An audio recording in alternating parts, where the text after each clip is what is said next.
pake up ari kubvunza a sermon about himself. Cleopas ndobva ati do, and he takes the pulpit. Zvikanzi mukuru, nyaya iri pano ndeyaJesu weNazareta.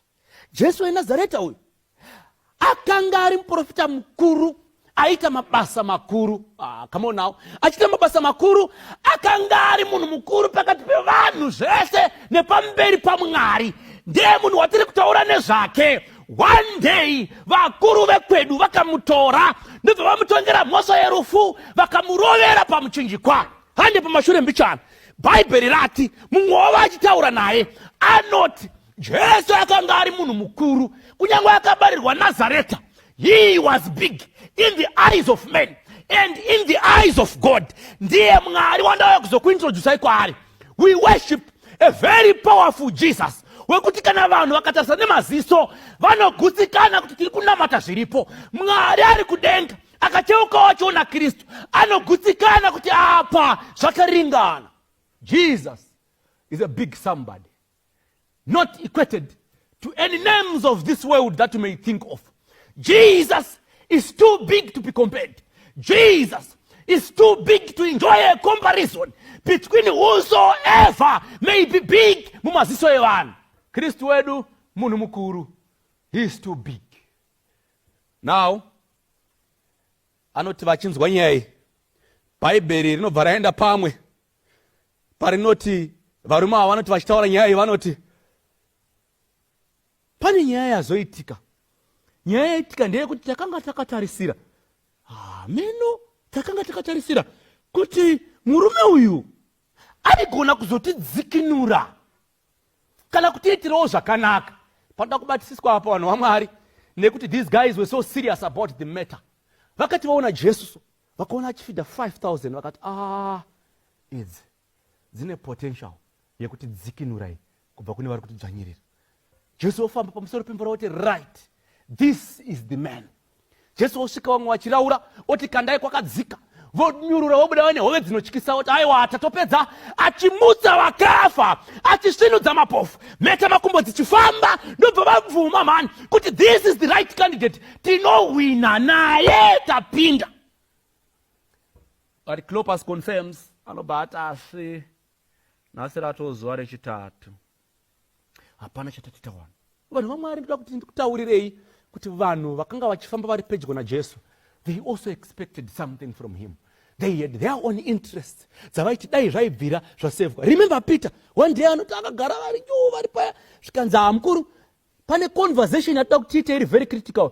Nofunga munoziva kuti isu vamwe takanga tiri varedzi vehove, and by the way tikaita macalculations ari proper, ma-estimates, muchaona pfungwa inoita sekuti pazuva tinenge taibata hove ma-300 dzaitengwa dzise dzichipera on daily basis, and makastoma edu anga atone macontacts aitoziva kuti hove dzedu ndo dzinoita, especially dzana James na John futi dzaidiwa hove idzodzo.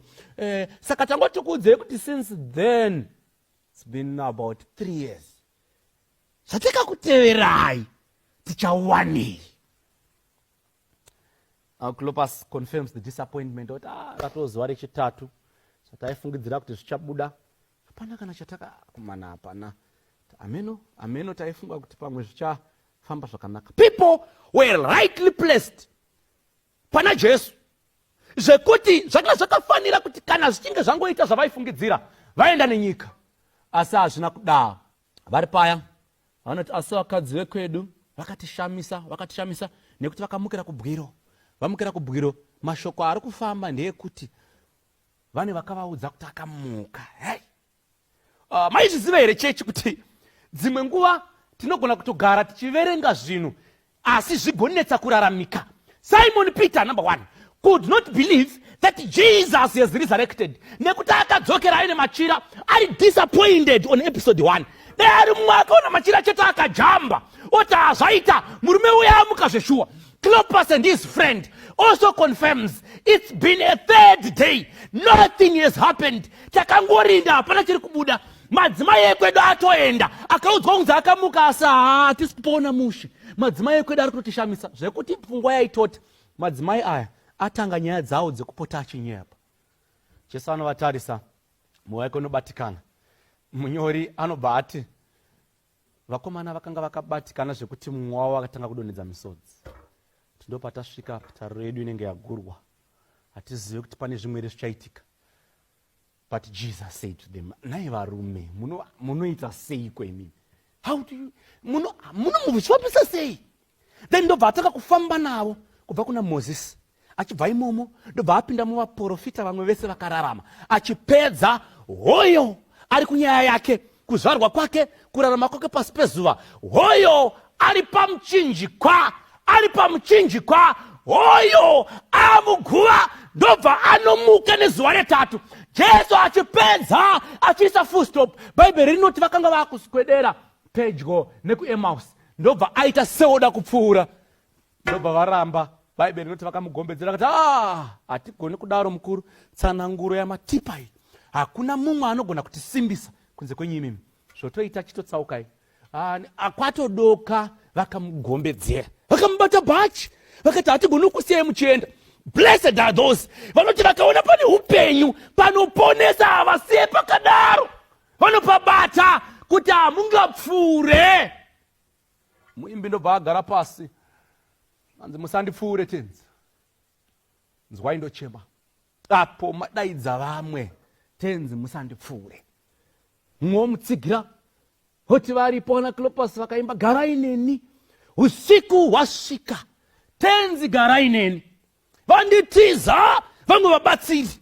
Tenzi we garai neni. Upenyu wachimbidza kuguma. Kufara kwepasi kunopera saaka. Garai neni. Mumwe otsigira oti ndanzwa ngezvikomborere muri kungodistribhuta tenzi. Muri kuvapa tangonzwa kudaro. Chiitai kuti padistribution madonhwe mutipenyiwo. Chingotipaiwo madonhwe. Then ndobva vagombedzera Jesu kuti hamungapfuure. Jesu ndobva atsauka wena. Hapana anokumbira kusangana na Jesu mumba make, Jesu akaignore program iyoyo. Jesus will definitely make it up to you. Vapinda mumba, vadya. Vapedza kudya. Vari paya nhoroondo inoti Jesu akamedura chingwa ndobva anyengetera kuti avape. Achipedza program ichingopera, he disappeared. Varume vakati tanga takavharika meso sei. Ndiye maitiro ake taona mabatiro echingwa. Kweungo uchingofamba pasaidi neni usinganditsike. Hey, watadza nei kumuona? Missed call. Missed opportunity. You may walk with Jesus all the way from Jerusalem to Emmaus. Mugotadza kumuziva atete. Mugofamba rwendo rwese rwokucollege naye. Mugotadza kumuziva muchenjere anoenda. Mukasara musina chamakabata. Mune memories asina chaanobatsira. Vanobva vasimuka chiripo-ripotyo. Havo vari kuJerusarema. Ndokunonoka bhaganudho vapinda. Varume vakutaura nevadzidzi. Episode 3 now.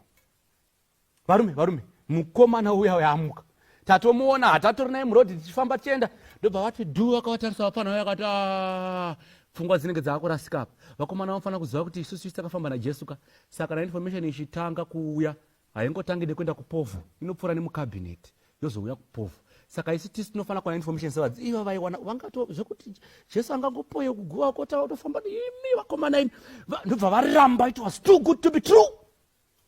Ana pombi adona mungatiudze chiko nezvaJesu. Ndauya kuzokuudzai. Chero ana pombi adona vane shoko raJesu anoponesa. Vachiripo vachinetseka, Jesus resolved the issue. He appeared. Ndobva ati rugare ngaruve nemi. Vanhu vakati vadzidzi, ichi ndo chinonzi chipoko ichi. Ichi ndo chinonzi chipoko. Havana kuzvitenda. Dzamara Jesu ati uyai mubate ndini. Ndobva vasvika vanobata mavanga aJesu. Sure, it was him on episode number 3. Jesus.